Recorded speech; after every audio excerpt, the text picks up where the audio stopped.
نحمده تعالى ونستعينه ونستغفره ونعوذ بالله من شرور انفسنا وسيئات اعمالنا من يهده الله فلا مضل له ومن يضلل فلا هادي له أشهد أن لا إله إلا الله وحده لا شريك له وأشهد أن محمدا عبده ورسوله يا أيها الذين آمنوا اتقوا الله حق تقاته ولا تموتن إلا وأنتم مسلمون يا أيها الناس اتقوا ربكم الذي خلقكم من نفس واحدة وخلق منها زوجها وبث منهما رجالا كثيرا ونساء واتقوا الله الذي تساءلون به والأرحام إن الله كان عليكم رقيبا يا أيها الذين آمنوا اتقوا الله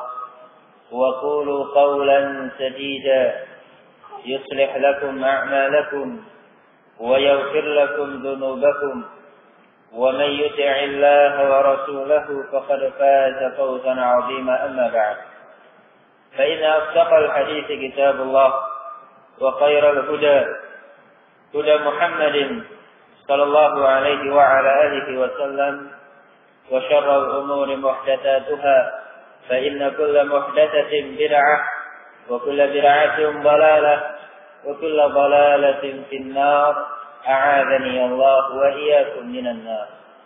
kaum muslimin أعاذني الله وإياكم. Alhamdulillah Allah Subhanahu wa taala sampai detik ini masih melimpahkan kepada kita semua kenikmatan dan anugerahnya sehingga kita kembali dipertemukan oleh Allah Subhanahu wa taala di salah satu rumah dari rumah-rumah Allah Azza wa Jalla dalam rangka mempelajari dan mendalami ilmu agama Allah Subhanahu wa taala. Pada pertemuan yang lalu, kaum muslimin a'azani Allah wa iyyakum, kita ketahui dari keterangan Al-Imam Ismail bin Yahya Al-Muzani rahimahullah ta'ala, salah satu ulama besar mazhab Syafi'iyah, dalam risalahnya yang kecil yang berjudul Syarh Sunnah, kita ketahui bersama bahwasannya di antara prinsip yang harus dipegangi oleh setiap muslim yang menjadi ciri khas ahlu sunnah wal jamaah adalah at-tamassuk bi sunnah an-nabawiyah, berpegang teguh dengan sunnah Nabi sallallahu alaihi wa ala alihi wasallam dalam semua urusan kehidupan kita, zahirah wa batinah, baik secara lahir maupun secara batin. Maka di sini khalifatina azani Allah wa iyyakum, kita lanjutkan kembali keterangan dari beliau rahimahullah ta'ala tentang prinsip-prinsip ahlu sunnah wal jamaah yang lainnya yang harus dipegangi oleh setiap muslim dalam kehidupannya mengarungi dunia yang fana. Beliau mengatakan, khalifatina azani Allah wa iyyakum, menjelaskan tentang salah satu sifat yang dimiliki oleh Allah Subhanahu wa taala, yaitu sifatul ulu, sifat al-ulu. Allah Subhanahu wa taala tinggi di atas makhluk-makhluknya. Beliau menyebutkan pada poin yang kedua, alim ala arsyihi, alim ala arsyihi fi majdihi bi dzatihi. Allah Subhanahu wa ta'ala tinggi di atas arsy-Nya dengan kemuliaan dan zatnya. Wa huwa janin fi ilmihi min khalqihi. Dan Allah Subhanahu wa ta'ala di samping tinggi di atas makhluknya, Allah dekat dengan ilmunya terhadap makhluk-makhluknya. Nah, Allah Subhanahu wa ta'ala tinggi di atas arsy, tidak menyatu dengan makhluk-makhluknya, tapi tinggi di atas arsy-Nya. Kemudian Allah Subhanahu wa taala sekalipun tinggi di atas arsy-Nya, di atas langit yang tujuh, Allah Subhanahu wa taala dekat dengan makhluk-makhluknya dikarenakan Allah Subhanahu wa taala Maha mengetahui semua gerak-gerik makhluknya tanpa terkecuali. Ahata ilmuhu bil umuri. Ilmu yang dimiliki oleh Allah Subhanahu wa taala meliputi segala sesuatu.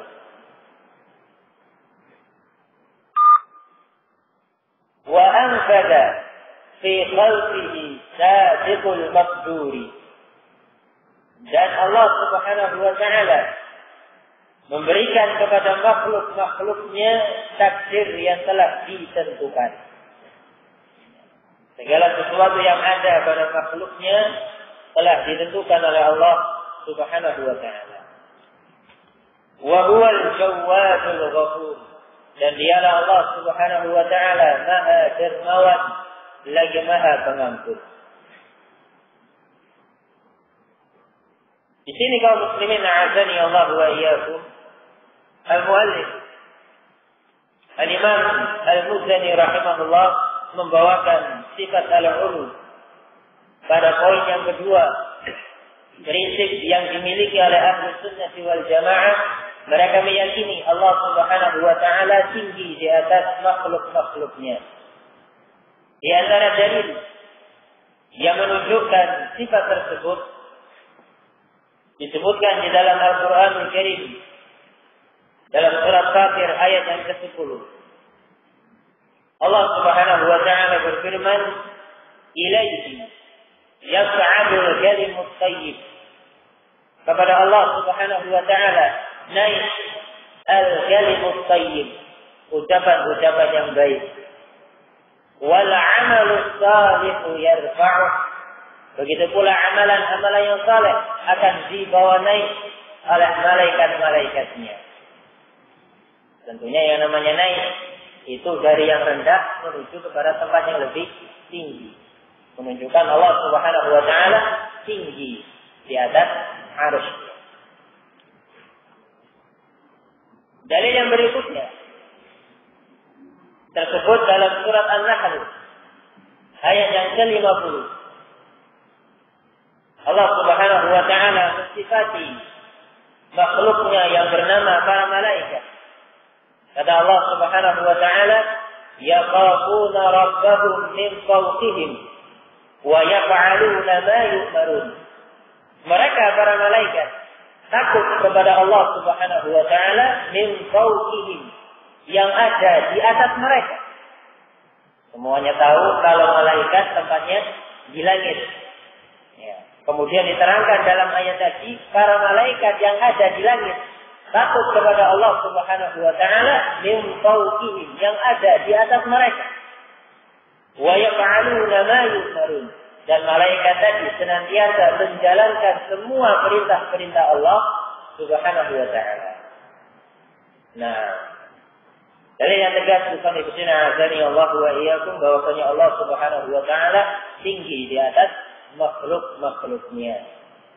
Nah, sehingga termasuk kesalahan ibtina azani Allah wa iyyakum yang fatal ketika ada yang menyatakan bahwasanya Allah Subhanahu wa taala ada di mana-mana.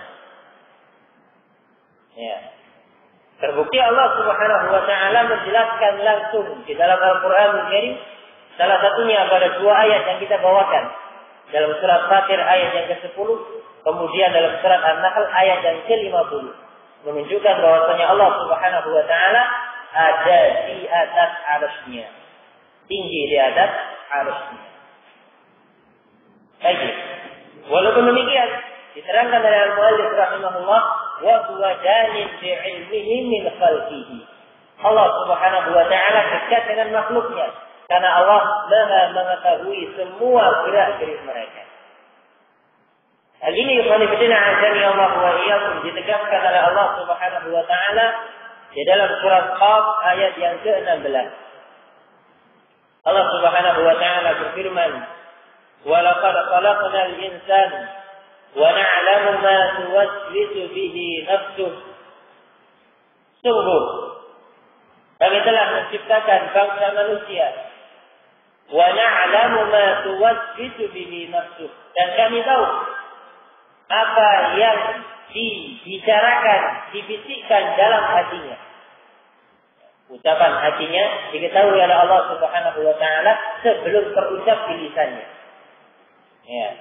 Keinginan untuk melakukan sesuatu diketahui oleh Allah Subhanahu wa taala sebelum dilaksanakan. Menunjukkan sangat dekat. Allah menyebutkan dalam lanjutan firman-Nya, "Wa nahnu aqrabu ilaihi min hablil warid." Dan kami, kata Allah Subhanahu wa taala, lebih dekat dengan mereka dari urat lehernya. Kenapa? Karena Allah tahu apa yang ada dalam hati-hati mereka sebelum terucap atau terlaksana dalam perbuatan mereka. Telah diketahui oleh Allah Subhanahu wa taala. Nah, di sini khonifina azani Allah wa iyyakum, mungkin ada yang bertanya, kenapa Al-Imam Al-Muzani rahimahullah menyebutkan sifat al-ulu? Ya, prinsip Ahlus Sunnah wal Jamaah tentang tingginya Allah Subhanahu wa taala di atas makhluk-makhluknya. Maka jawabannya khonifina azani Allah wa iyyakum, beliau rahimahullah ta'ala membawakan sifat al-ulu yang harus diyakini oleh setiap hamba, yang harus diyakini oleh setiap muslim, untuk menekankan kepada mereka Allah Subhanahu wa ta'ala maha tinggi di atas mereka. Allah Subhanahu wa ta'ala sempurna daripada mereka. Sehingga ketika Allah Subhanahu wa ta'ala memerintahkan sebuah perintah yang harus mereka kerjakan, yang namanya hamba harus dan wajib tunduk terhadap perintah Allah Subhanahu wa ta'ala. Ketika Allah Subhanahu wa ta'ala menetapkan sebuah larangan yang harus dijauhi, maka wajib bagi hamba tadi menjauhi sejauh-jauhnya larangan tersebut.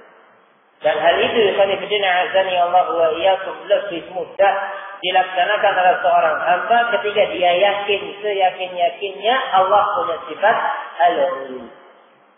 Allah Maha tinggi. Tinggi zatnya di atas arasy-Nya, juga tinggi kedudukannya di atas semua makhluk yang ada. Ya, dan itu khonifina azani Allah wa iyyakum prinsip yang harus dipegangi oleh setiap muslim. Ya. Para malaikat saja yang mungkin kekuatannya kalau dibandingkan dengan kita nggak ada apa-apanya. Satu orang malaikat mampu mengalahkan semua bangsa manusia yang ada. Ya. Satu orang malaikat dengan kekuatan yang diberikan oleh Allah Subhanahu wa taala sedemikian dahsyatnya disifati oleh Allah Subhanahu wa taala dalam ayat yang kita bawakan sebelumnya, yaqafuna rabbahum min fawqihim. Takut kepada Allah Subhanahu wa taala yang ada di atas mereka. Wa yaf'aluna ma yu'marun. Dan mereka para malaikat mengerjakan, melakukan segala sesuatu yang diperintahkan oleh Allah Subhanahu wa taala. Ketika Allah memerintahkan malaikatnya untuk sujud kepada Allah Subhanahu wa taala siang dan malam, mereka bersujud. Ya, la yakfurun, tidak pernah bosan dengan perintah yang diberikan oleh Allah Subhanahu wa taala. Itu malaikat yang demikian keadaannya. Tentunya manusia yang semuanya sadar penuh dengan kekurangan harus lebih patuh kepada Allah Subhanahu wa taala. Hakana yufalifina azani Allah wa iyyakum. Ya. Tapi kenapa prinsip yang mendasar semacam ini, yang mungkin semua dari kalangan kaum muslimin tahu kalau Allah Subhanahu wa taala Maha tinggi, tidak ada satu pun di antara mereka yang menyatakan Allah itu rendah. Ya. Waliyadillah. Ya, kecuali orang-orang yang betul-betul sesat. Ya. Semuanya yakin Allah Maha tinggi. Semuanya tahu Allah Maha sempurna. Yang seharusnya dengan pengetahuan mereka tersebut tunduk dan pasrah kepada Allah Subhanahu wa taala. Ketika diperintah dilaksanakan, ketika diberikan larangan ditinggalkan. Ya. Kenapa? Ada di kalangan hamba-hamba Allah Subhanahu wa taala yang tidak mau patuh, ya, yang tidak mau nurut dengan perintah Allah Subhanahu wa taala? Nah, maka jawabannya ikhwan fillah azani Allah wa iyyakum disebutkan oleh Al-Imam Muhammad Siddiq Hasan Khan rahimahullah taala.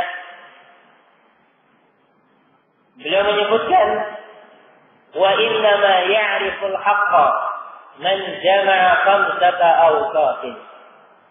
Orang-orang yang mengetahui kebenaran dan mampu mengamalkannya, dimudahkan untuk mengamalkan kebenaran adalah orang-orang yang memiliki 5 sifat. Kalau hilang darinya salah satu dari 5 sifat tadi, otomatis ikhwan fillah azani Allah wa iyyakum, dia akan sulit menerima kebenaran atau sulit untuk mengamalkan kebenaran setelah dia ketahui. Ya. 5 sifat. Yang pertama kaum muslimin azani Allah wa iyyakum adalah al-ikhlas. Al-ikhlas. Dalam beribadah kepada Allah Subhanahu wa taala harus ada yang namanya keikhlasan. Ketika seseorang yang katanya sedang mencari kebenaran, dia mungkin bingung dengan agamanya, yakin kalau dirinya sebagai seorang muslim, karena dia menyatakan dirinya sebagai seorang muslim, kemudian bingung dengan kenyataan yang ada di kalangan kaum muslimin yang berbagai macam warna-warni di tengah-tengah mereka, semuanya menyatakan sebagai agama Islam, kan begitu. Ya loh, semua kelompok di kalangan kaum muslim mengatakan ini Islam yang benar. Bingung dirinya. Ya. Akhirnya dia pun mencari kebenaran. Mana yang benar dari sekian banyak kelompok-kelompok yang ada di kalangan kaum muslim. Orang yang demikian akan dimudahkan mencapai kebenaran yang hakiki kalau punya sifat al-ikhlas.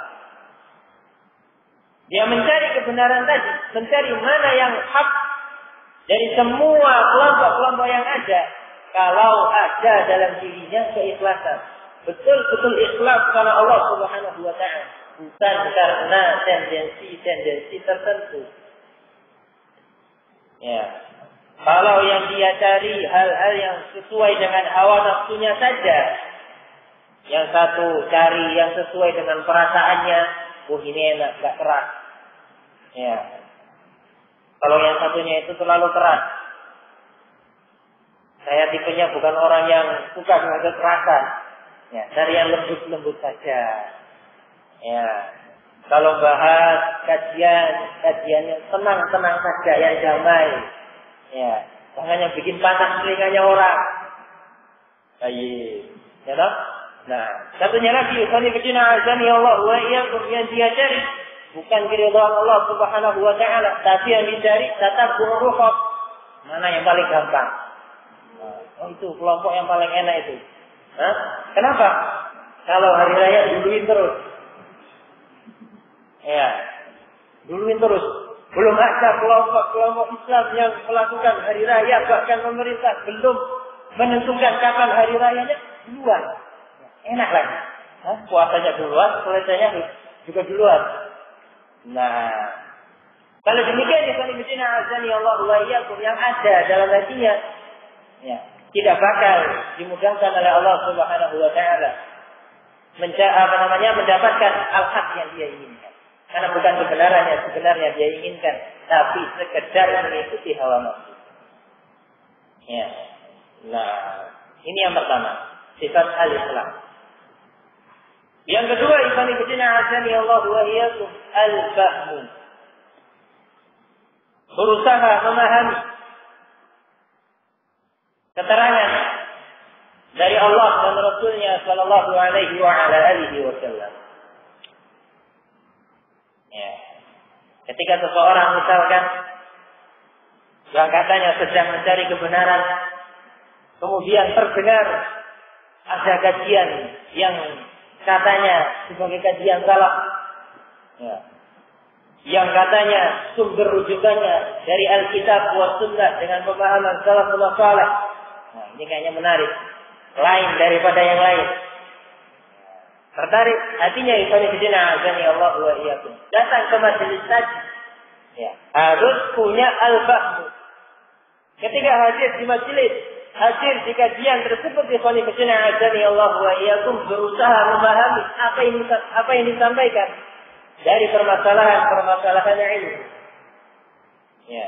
Kalau dia hadir di majelis tadi hanya sekedar pengen tahu tok ustadznya kayak apa, ya, pengen tahu tok berapa sih para pengikutnya, ternyata masjidnya nggak penuh. Ya, masjidnya nggak penuh kok. Wah, ini alamat nggak beres ya. Ya, menurut pandangan dirinya. Nah, atau ditengok, loh, yang ikut kok nggak ada jajaran-jajaran apa ya? Hah? Nggak mau ikut.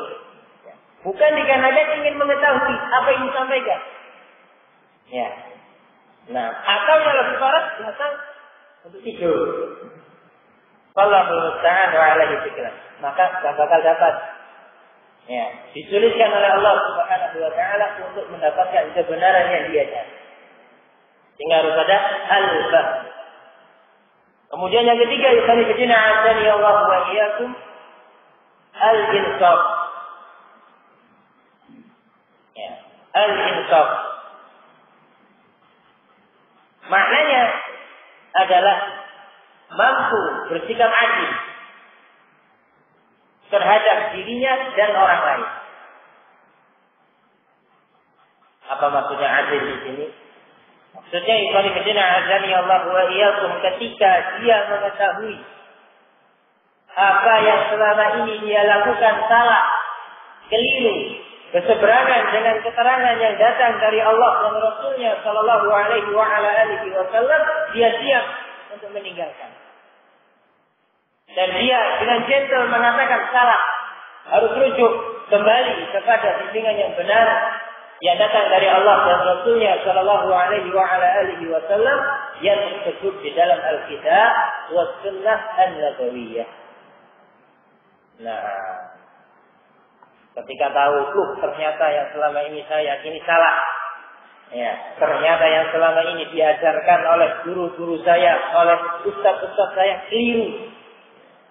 Berdasarkan dalil tentunya yang diberikan dari Allah wa iyyakum, maka nyatakan salah dan harus ditinggalkan. Ya.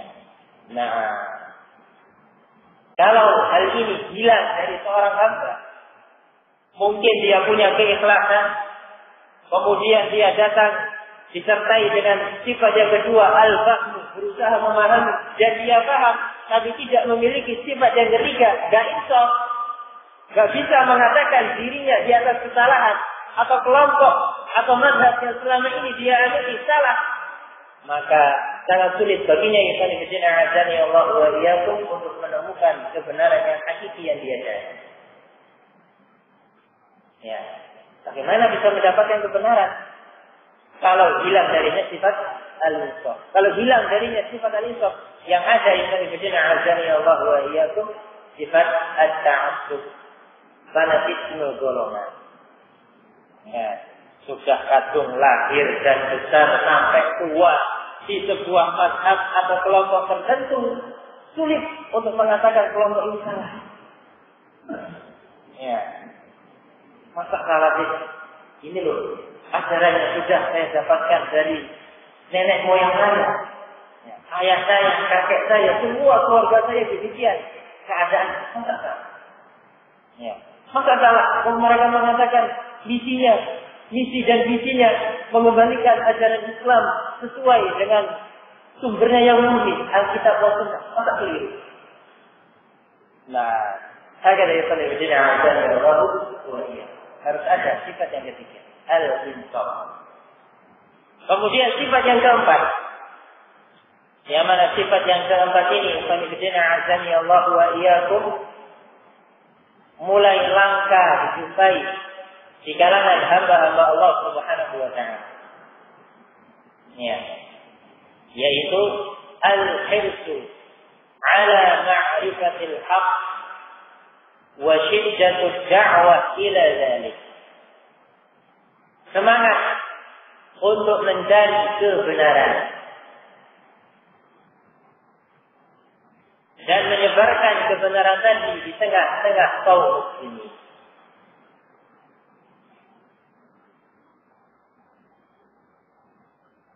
Baik. Ini yang keempat. Yang dikatakan oleh beliau Al-Imam Muhammad Siddiq Hasan Khan rahimahullahu taala, wa rabi'uha wa huwa aqalluha wujudan wa aktsaruha fuqdanan. Sifat yang keempat, yang mana sifat ini sangat jarang dijumpai dan kebanyakan kaum muslimin tidak memiliki sifat tersebut, yaitu semangat untuk mencari kebenaran. Nah, sehingga yuqallibuna azani Allah wa iyyakum, kalau semangat seseorang tercurahkan bukan untuk mencari kebenaran, entah tercurahkan untuk dunianya atau tercurahkan hanya sekedar menuruti hawa nafsunya dengan berbagai macam ragamnya, maka akan sulit baginya yuqallibuna azani Allah wa iyyakum mengetahui kebenaran dan mengamalkannya. Mungkin dia tahu kebenaran, tapi disulitkan oleh Allah Subhanahu wa taala untuk mengamalkan kebenaran tadi, padahal telah tahu. Dikarenakan semangatnya loyo. Ya. Tidak diberikan untuk mencari al-haq, tapi diberikan untuk hal-hal yang lainnya. Ya. Kalau semua apa yang dia miliki, mulai dari waktunya, pikirannya, ya, semangatnya untuk urusan dunia, 100% daripada kejadian azani Allah wa iyyakum, sulit untuk mengetahui al-haq. Kalaupun dia ketahui, sulit untuk mengamalkannya. Banyak di kalangan kaum muslimin yang mengatakan, "Iya, saya tahu ajaran kamu benar. Saya tahu yang saya jalani ini salah. Saya tahu kalau kebiasaan saya ini haram hukumnya.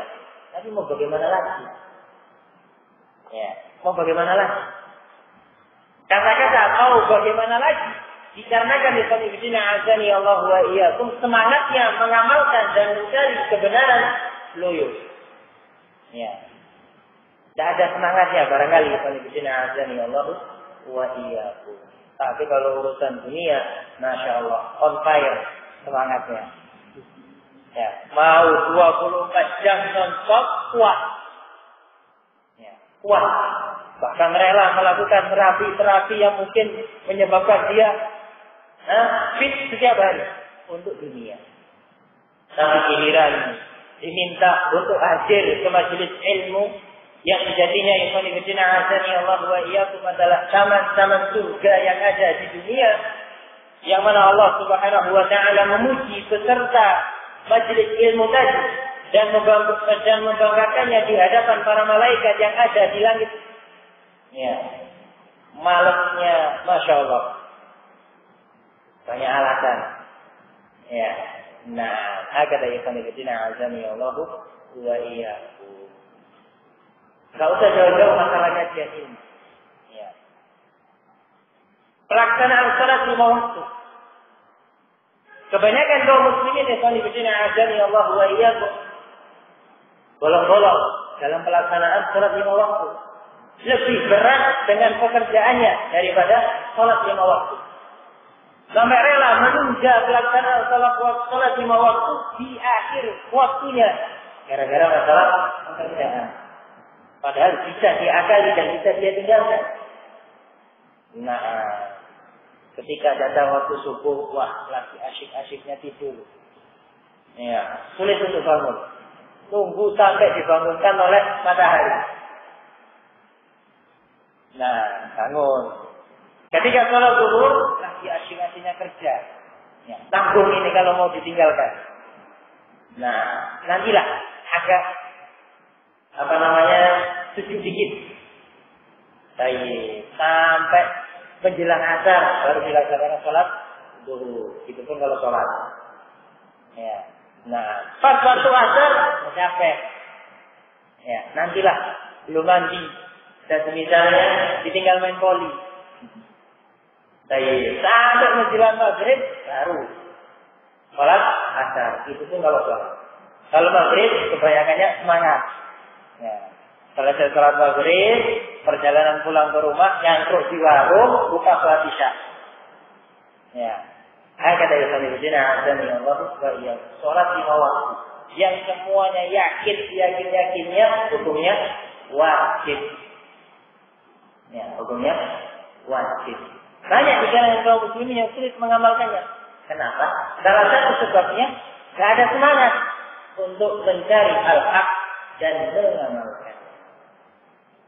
Baik. Kemudian yang kelima, ikhwan fillah azani Allah wa iyyakum, yang dikatakan oleh Al-Imam Muhammad Siddiq Hasan Khan rahimahullah taala, wa huwa as'abuha. Dan ini yang paling sulit dijumpai di kalangan kaum muslimin, paling langka didapati di kalangan kaum muslimin, al-musyarakah bil ilmi. Al-musyarakah bil ilmi wa tamyiz wa dirayah wal fahm. Ya. Kata beliau rahimahullah taala, sifat yang kelima adalah terus menerus menimba ilmu agama Allah Subhanahu wa taala.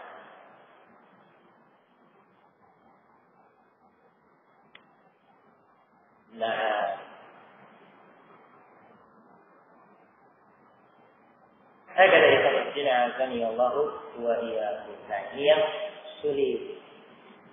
Ini ya, sulit untuk bisa konsisten belajar mendalami ilmu agama Allah Subhanahu wa taala. Zaman sekarang ini, khonibjina azani Allah wa iyyakum, bisa kita katakan sebagai sebuah karamah. Ya, karena jarang. Mungkin ada semangat. 4 sifat sebelumnya dia miliki. Ya, 4 sifat yang sebelumnya dia miliki. Ada keikhlasannya, punya al-fahmu, punya al-insaf, semangatnya tinggi untuk mencari kebenaran. Tapi yang kelima, ikhwanifidina azani Allah wa iyyakum, yang mungkin bisa kita katakan dengan bahasa al-istiqamah. Istiqamah di atas talabul ilmi, menimba ilmu agama Allah Subhanahu wa taala dan mengamalkannya, sesuatu yang sangat jarang dijumpai di kalangan kaum muslimin. Ya, mungkin hadir sehari, sekali, 2 kali, sepekan, 2 pekan, sebulan, 2 bulan, setahun, 2 tahun, sudah itu hilang kabarnya. Ya. Loh, kok enggak ikut dalam kajian lagi? Loh, kan saya sudah ikut kajian setahun, cukup insyaallah ta'ala. Ya. Jawabannya enggak, kan cukup 1 tahun. Insyaallah itu bekalnya lumayan lah sampai akhir hayat nanti. Allahu ta'ala ala istiqlal. Ya. Nah, ini 5 sifat yang kalau terkumpul pada diri seorang hamba, maka hamba tadi khonifidina azani Allah wa iyyakum dimudahkan oleh Allah Subhanahu wa taala untuk mengetahui al-haq dan mengamalkannya. 5 sifat tadi khonifidina azani Allah wa iyyakum diambil oleh Al-Imam Muhammad Siddiq Hasan Khan rahimahullah taala dari hadis yang cukup panjang yang diriwayatkan oleh Imam Ahmad rahimahullah wa Abu Dawud wa Tirmidzi tentang kisah sahabat yang mulia Salman Al-Farisi radhiyallahu taala. Ya, tentang kisahnya Salman Al-Farisi radhiyallahu taala anhu, yang mana beliau hidup di masa ayyamul fatrah, masa kekosongan wahyu, dari diutusnya Nabiullah Isa sampai datangnya Nabiullah Muhammad sallallahu alaihi wasallam. Datangnya Nabiullah Muhammad dengan masanya Nabiullah Isa cukup jauh rentannya, yang diistilahkan oleh para ulama dengan ayyamul fatrah, masa-masa kekosongan wahyu. Saat itu sahabat yang mulia Salman Al-Farisi radhiyallahu taala yang dulunya beragama Majusi, ya, menjumpai kebenaran ada pada sisa-sisa ajaran orang-orang Nasrani. Ya. Nah, dengan kita yang betul-betul panjang ikhwanifidina azani Allah wa iyyakum, mulai dari beliau lari dari orang tuanya, ya, datang kepada seorang pendeta, ternyata pendetanya adalah orang yang jelek, ya, kemudian pindah kepada pendeta yang berikutnya sampai akhirnya meninggal dunia, dicari siapa yang tetap di atas sisa-sisa ajaran Nasara yang benar, sampai 4 pendeta Yusani Bidina Azani Allah wa iyyakum, dan dikabarkan akan muncul nabi terakhir, yaitu Nabi kita Muhammad sallallahu alaihi wasallam. Panjang sampai beliau akhirnya dijual karena ditipu ya oleh jasa travel yang mengantarkan beliau ke kota Madinah, dijual jadi budak. Ya. Nah, dari kisah yang banyak tadi diambil kesimpulan oleh Al-Imam Muhammad Siddiq bin Salman rahimahullah ta'ala 5 sifat yang ada pada diri Salman Al-Farisi radhiyallahu ta'ala an, yang juga bisa dijadikan ibrah untuk semua kaum muslimin. 5 sifat yang bisa memudahkan mereka bisa menerima al-haq dan mengamalkannya. Nah, tentunya pertanyaan yang harus ditujukan kepada diri kita masing-masing, sudahkah 5 sifat tadi lengkap terpenuhi pada diri kita masing-masing ataukah tidak? Nah, wa huwa al-jawwadul ghafur, dan dialah Allah Subhanahu wa ta'ala yang maha dermawan lagi maha mengampuni. Allah Subhanahu wa ta'ala disifati oleh beliau rahimahullah dengan nama Al-Jawwad, ya, maha dermawan. Di antara bentuk kedermawanan Allah Subhanahu wa ta'ala adalah ijabatus du'a, mengabulkan permohonan hambanya. Allah Subhanahu wa ta'ala menyebutkan dalam firman-Nya, wa qala rabbukum ud'uuni astajib lakum, dan berkata Rabb kalian Allah Subhanahu wa ta'ala, ud'uuni astajib lakum, berdoalah kalian kepadaku, astajib lakum, pasti akan aku kabulkan, kata Allah Subhanahu wa ta'ala. Innal ladzina yastakbiruna 'an 'ibadati sayadkhuluna jahannama dakhirin. Sesungguhnya orang-orang yang sombong, tidak mau beribadah, tidak mau berdoa kepadaku, akan masuk ke dalam neraka jahanam dalam keadaan rendah dan hina, kata Allah Subhanahu wa ta'ala. Disebutkan dalam hadis yang sahih, Rasulullah alaihi salatu wasallam bersabda, "Innallaha hayyun karim." Sesungguhnya Allah Maha Pemalu dan Maha Dermawan. Yastahi min 'abdihi idza rafa'a yadayhi ay yaruddahuma sifran qaibatain. Allah Subhanahu wa ta'ala malu terhadap hambanya ketika hamba tadi memohon dengan mengangkat kedua tangannya, kemudian dibiarkan oleh Allah Subhanahu wa ta'ala kembali dalam keadaan kosong. Tangan hamba tidak dikabulkan oleh Allah Subhanahu wa ta'ala. Allah malu. Ya. Nah, itu bukti kedermawanan Allah Subhanahu wa ta'ala. Nah, kalau kita memohon kepada Allah, apapun permohonan kita, yang bidina azani Allah wa iyyakum, baik masalah duniawi maupun masalah ukhrawi, akan dikabulkan oleh Allah Subhanahu wa ta'ala. Hanya saja tentunya harus diperhatikan adab-adab dalam berdoa dan menjauhi sebab-sebab terhalangnya doa kita. Namun yang perlu diperhatikan ya kan bidina azani Allah wa iyyakum, ijabatul doa, terkabulnya doa seorang hamba yang diberikan oleh Allah Subhanahu wa ta'ala ala thalathati aqsam. Ya, memiliki 3 kemungkinan. Ya, memiliki 3 kemungkinan. Bentuk dikabulkannya doa seorang hamba itu ada 3 hal. Yang pertama, ta'jiluhu fi dunyahu. Ta'jiluhu fi dunyahu. Disegerakan oleh Allah Subhanahu wa ta'ala suatu di dunia. Maksudnya betul-betul dikabulkan. Minta jodoh yang salihah diberi oleh Allah Subhanahu wa ta'ala. Minta harta yang banyak melimpah diberi oleh Allah Subhanahu wa ta'ala. Minta anak yang saleh dan banyak jumlahnya dikasih oleh Allah Subhanahu wa ta'ala. Ini yang pertama. Yang ini jelas. Bentuk yang kedua yang harus dipahami oleh setiap muslim. Ya. Idtikharuhu fil akhirah. Disimpan permohonannya oleh Allah Subhanahu wa ta'ala dan dikabulkan nanti di yaumul qiyamah. Nah, kira-kira lebih besar yang kedua atau yang pertama? Hah? Yang pertama? Hah? Yang kedua, ya Allah wa iyyakum, karena akan dipenuhi oleh Allah Subhanahu wa taala nanti di yaumul qiyamah. Ya.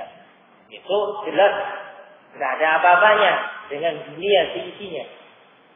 Ya, enggak ada apa-apanya dengan dunia seisinya, ya Allah wa iyyakum. Sehingga ketika seorang hamba meminta kepada Allah Subhanahu wa taala dengan penuh harap, dia lakukan semua sebab-sebab dimudahkan agar dikabulkan doanya. Dia menjauhi semua sebab-sebab terhalangnya doa dari dikabulkan oleh Allah Subhanahu wa taala. Kok tak kunjung datang permintaannya dia inginkan? Ya, sudah berdoa siang dan malam agar dianugerahi anak, ya dapat anak. Ya, semua cara dan terapi yang dia ketahui, ya, atau mungkin ide dan semisalnya dari orang-orang dekatnya, semua dijalankan. Ya, tak kunjung datang anak yang dinanti-nanti. Berdoa kepada Allah Subhanahu wa taala siang dan malam, ya dapat hasil yang diinginkan. Ya, jangan putus asa, ya Allah wa iyyakum. Barangkali kita mendapatkan poin yang kedua. Ya, disimpan oleh Allah Subhanahu wa taala dan akan diberikan nanti di yaumul qiyamah. Kemudian yang ketiga, tentu yang ketiga, Allah wa iyyakum, ay yusrafa anhu asyarru biqadri ma da'a fihi.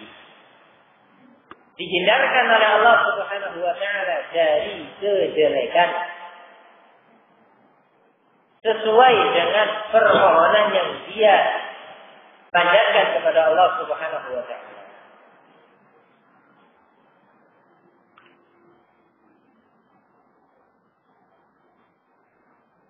Nah, ini juga tidak kalah pentingnya Allah wa iyyakum. Dihindarkan oleh Allah Subhanahu wa taala dari kejelekan. Mungkin dia dalam doanya minta rezeki yang banyak. Ya, bosan jadi orang larat. Ya, masa hidupnya kok seperti ini terus. Ya, rumahnya tipenya RSSSSS. Ya, rumah sangat sederhana sekali, keluarga pun sulit.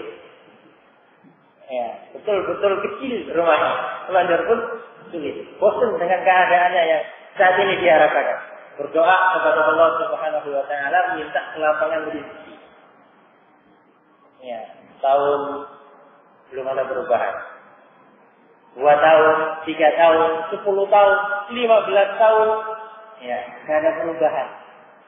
Masih sama rumah saya, tetap RSSSS. Nah, jangan ada perasaan di sini begini, Allah wa iyyakum. Jangan Allah nggak dengar doa saya ya.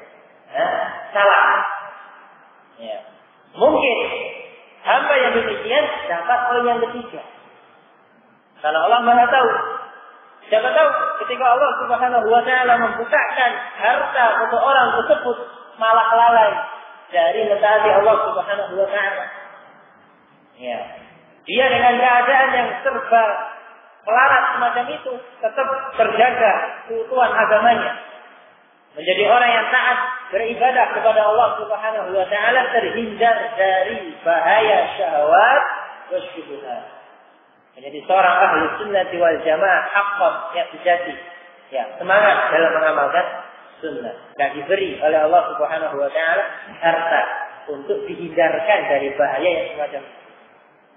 Ya. Nah, dan itu enggak boleh protes. Ya. Kok saya enggak dapat seperti si fulan? Ya, enggak boleh protes. Ya.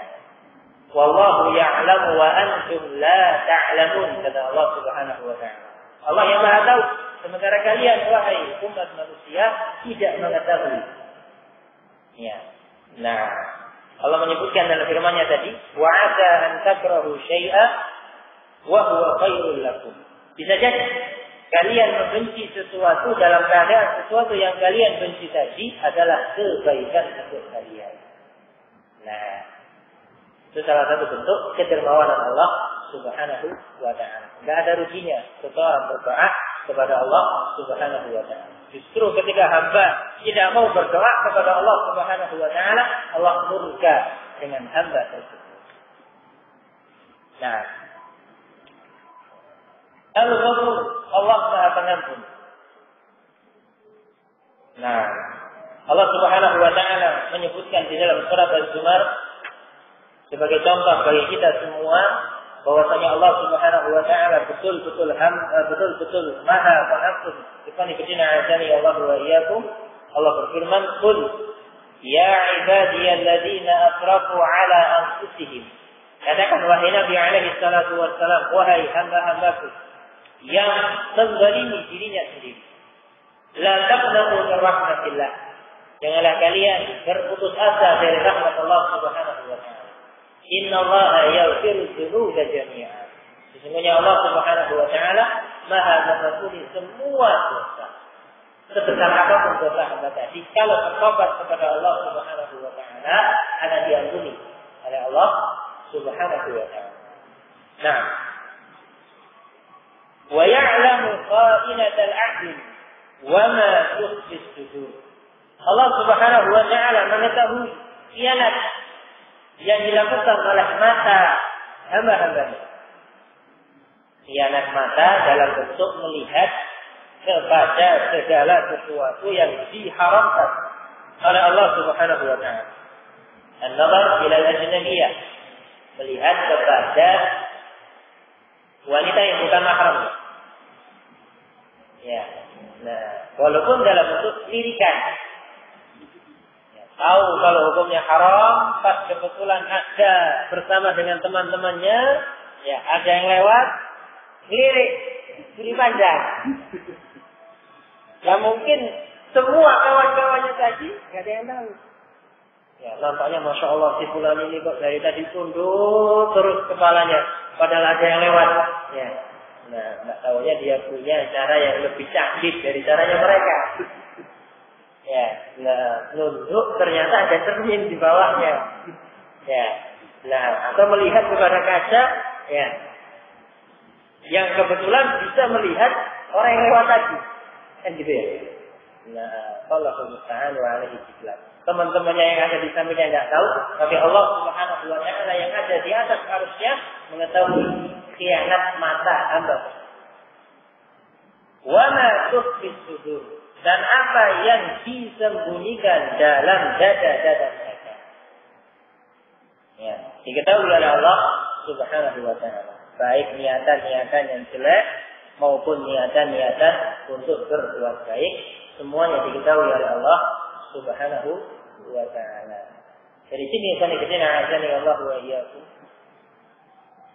menjelaskan kepada kita akan kesempurnaan Allah Subhanahu wa ta'ala. Dan Allah Subhanahu wa ta'ala Maha tinggi di atas makhluk-makhluknya, yang mengharuskan setiap hamba yang menyatakan keimanannya kepada Allah dan Rasulnya Sallallahu Alaihi Wasallam tunduk dan pasrah sepasrah-pasrahnya terhadap ketentuan Allah Subhanahu Wa Taala, baik yang sifatnya takdir maupun yang bersifat syariat. Yang perintah dilaksanakan, yang larangan ditinggalkan. Agar yang kita azani Allah wa iyyakum. Adapun keterangan yang berikutnya tentang prinsip Ahlus Sunnah wal Jamaah akan dibahas pada pertemuan yang akan datang. Bismillah ta'ala. Kurang lebihnya mohon maaf. Subhanakallahumma rabbana bihamdik, wa la ilaha illa anta, astaghfiruka wa atubu ilaik. Assalamualaikum warahmatullahi wabarakatuh.